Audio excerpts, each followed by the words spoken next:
Lancé dans la matinée du dimanche 11 septembre au rôle des arts, sports et loisirs de Cotonou, l'édition 2022 du championnat national de Kung Fu est clôturée un peu tard dans la nuit de la même journée. Dans l'ensemble, elle tient ses promesses. En témoigne le succès noté autour de l'événement. Et comme on pouvait s'y attendre, elle donne lieu à une synergie d'action entre acteurs et membres de l'équipe dirigeante de la fédération. On retient sur ce palier la présence remarquable de son président Germain Tayanta, entouré de Jean-Marie Lokossou Keita, président de la Ligue régionale Atlantique Littorale, de Valentin Ayadji, président du comité d'organisation et de bien d'autres éléments animant le dispositif organisationnel mis en place à cet effet. L'honneur échoit tout naturellement au président du comité d'organisation de planter le décor en dévoilant ses mots de bienvenue. Le comité d'organisation, les ligues et le bureau fédéral remercient tous les pratiquants à ce championnat. Le Kung Fu, comme vous le savez tous, est un art de la communauté chinoise que nous avons adopté ici au Bénin depuis des décennies. C'est un martial qui permet à l'être humain que nous sommes, petits ou grands, de garder une forme physique et un esprit sain, apaisé et redoutable. Le comité d'organisation que j'ai le privilège de conduire n'a ménagé aucun effort pour que cette manifestation soit une réalité. J'en remercie tous les membres. Pour finir, je remercie infiniment tous nos sponsors.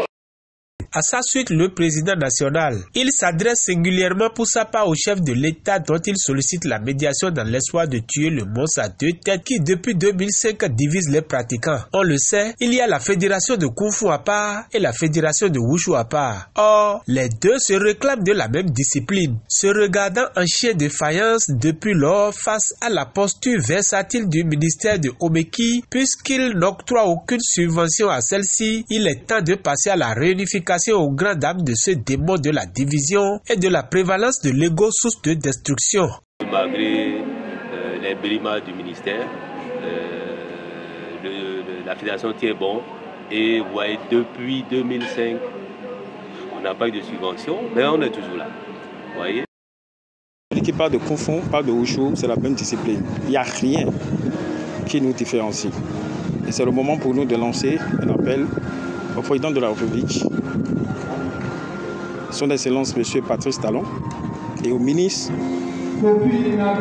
des Sports de venir quand même régler cette crise pour nous. C'est très important pour l'évolution des arts martiaux chinois.